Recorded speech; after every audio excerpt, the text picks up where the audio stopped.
Bonjour et bienvenue à Israël Torah. Et comme chaque semaine, le Tunisien, le rabbin, le Tunisien, pour vous raconter un peu la paracha en quelques minutes. Alors restez là, écoutez bien, le Rav a toujours quelque chose de très intéressant à vous dire. Alors, T'as vu quel ou pas paracha? T'as vu comment je t'ai présenté ou pas? On va voir si c'est vrai. Ah, on va voir On si va c'est voir vrai. si en quelques minutes... Alors, paracha Vayetse, c'est ça? Vayetse. Il est sorti. Qui c'est qui est sorti? Je sais pas, hier soir par exemple je suis sorti, j'étais au restaurant, mais je pense pas qu'il parle de moi. Alors de quoi on parle? Yaakov Avinu qui sort. Il va où? Il va où? Il va de où d'abord? D'où il sort? De chez lui. Ah, de Gaza. D'Erez Plishtim, où il était. Non, Yaakov. Yaakov. Ah, Israël. il sort d'Israël. Ah oui, il va chez Lavan. Il va chez Lavan, le blanc. Le blanc. Il était si blanc que ça?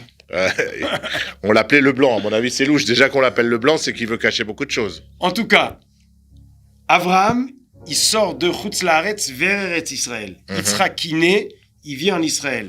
Yaakov naît en Israël et il va vers Chutz Laaretz. Chutz Laaretz. Où ça exactement? Chez Lavan. Il habite où? Haran. C'est où Haran? Kurdistan. Ah ouais, ça a Nord été. d'Israël. Syrie, Turquie, Kurdistan là-bas en haut. Ah ouais, il a marché longtemps, quoi. Peut-être Homs là-bas, je sais pas. Il s'est sauvé, en fait. Il s'est sauvé parce qu'il a eu peur d'Esav, parce qu'il lui a piqué sa bénédiction. Bon, piqué. Il lui a négocié, mais comme Esav a une petite tête, il avait oublié qu'il avait déjà négocié, donc il se sauve. Il a peur de son frère. Et il va chez son oncle, Lavan, qui est le frère de qui? Rivka, sa mère. De Rivka, sa mère.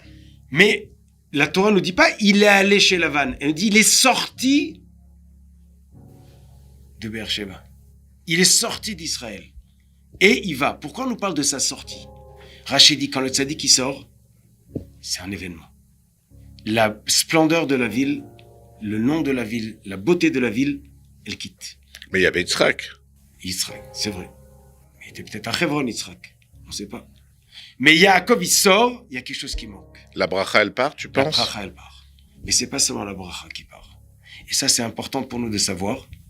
C'est que quand le tzaddik il part, il prend son bagage avec lui. C'est quoi son bagage? Si on peut dire entre guillemets, il prend la shrina avec lui. Tout le monde connaît l'histoire, la ganénette. Comment on dit la ganénette? La métapélette. La galénette, c'est celle qui s'occupe des... Au jardin d'enfants qui nous a raconté le rêve de Yaakov avec... L'avion. Non. L'échelle. L'échelle de Yaakov. Et Rachid nous raconte que l'échelle, elle avait le pied ici, la tête là-bas, et le milieu, elle était au-dessus de Jérusalem. Du Har Moria. Et Akadosh Baruch Hu, il a bougé le Har Habayit, le Har Moria, là où il y a eu la Kedah, là où il y a le Beth Amikdash, et il a amené vers Yaakov. Donc quand le tzaddik il part, Kaviachol, la Shrina, le Beth Amikdash vient vers lui. Ça veut dire que à Bethel, là où il a fait son rêve, il y a le Beth Amikdash qui est venu à Bethel. Ah, voilà, papa et maman qui habitent à Bethel, vous avez le Beth Amikdash à côté de vous de temps en temps. Ben, ce papa-maman dont tu parles, c'est mes parents. C'est peut-être ton papa, ta maman, mais c'est tout le monde. Chaque tzaddik qui voyage, la Shrina, elle vient avec lui. Les Juifs ont quitté Israël à la destruction du temple. Qui a quitté avec eux? La Shrina. La Shrina. Là où les Juifs vont, la Shrina va avec eux. Donc la Torah dit, c'est vrai qu'il a quitté Israël, il va vers Lavan, mais la Shrina vient avec lui. Vayetse Yaakov, il a pris avec lui la Kedusha. Là où le Juif y va, il prend la Kedusha avec lui. D'ailleurs, la Gemara nous dit, on n'a pas le droit de quitter Israël, mais quand les Juifs sont allés en exil, ils étaient à Bavel, en Irak, on n'a pas le droit de quitter l'Irak. Pourquoi? Parce que la Shrina, elle est là. Les Juifs, après, ils sont allés au Maroc, ils sont allés en Espagne, ils sont allés en Pologne, ils sont allés en Allemagne. Ils étaient de partout dans le monde. Ils ont étendu la Shrina? Exactement. Le Chafetz Chaim, il dit, quelqu'un il a dit, je veux quitter la Pologne pour aller en Amérique. Il dit, tu quittes pas. Il dit, pourquoi? Il dit, c'est marqué qu'on quitte pas Israël, c'est marqué qu'on quitte pas Bavel. Ici, il y a la Torah, maintenant, tu quittes pas pour aller en Amérique, il n'y a rien là-bas. Comment tu peux quitter la Torah? Il dit, mais c'est pas Israël, il dit, ici. Il dit, là où il y a les Juifs et il y a l'étude de la Torah, c'est là-bas où la Shrina, elle est. Tu quittes pas. Okay. Donc ici, on l'apprend que quand le tzaddik, il part, la splendeur, la beauté de la ville part. Pourquoi? Parce que la Shrina, elle part avec lui. Mais aujourd'hui, la Shrina, elle est revenue en Israël, on est d'accord. Je te raconte une histoire d'il y a 80 ans. Oui. Dans les années 1935, Shimshon dit qu'il faut parler fort. Oui. 1935, il y a un juif qui va voir son Rav Ils ont eu un coup, là. en Lituanie. Ouais. Et il lui dit, Rav, est-ce que je monte en Israël? Il dit oui. Il dit, mais la Shrina, elle est où? Il dit, j'étais en Israël. Moi, j'ai dû rentrer ici en Pologne, mais moi, je te dis, elle est partie en Israël. Elle a quitté la Pologne et en Israël. Vas-y là-bas. Là où le juif il va, là où le peuple juif il est, là où la Torah elle est, la Shrina elle va. Aujourd'hui, la majorité de la Torah du monde est en Israël. Donc la Shrina, bien sûr, est revenue en Eretz Israël. Mais, encore une minute si tu permets.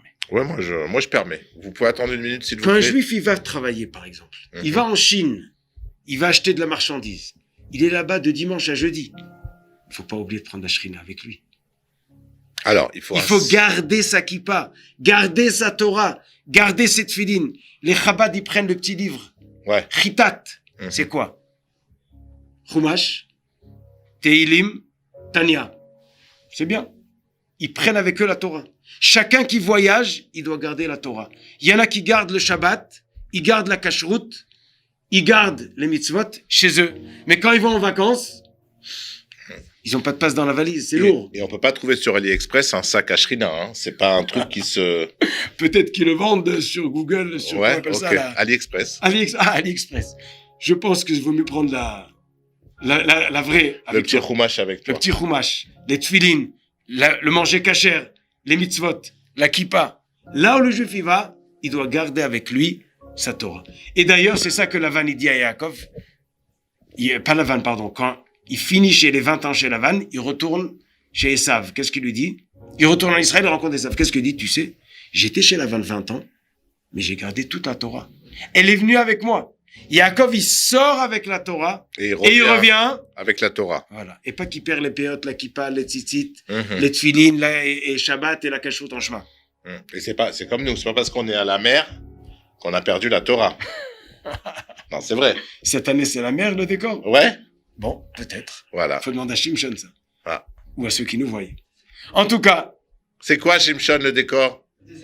Le désert. Ah. Alors, même quand on va dans le désert. Même quand on va dans le désert, on garde la Shrina. Shabbat shalom. Shabbat shalom, à la semaine prochaine. Et n'oubliez pas votre sac à Shrina si vous voyagez à l'étranger.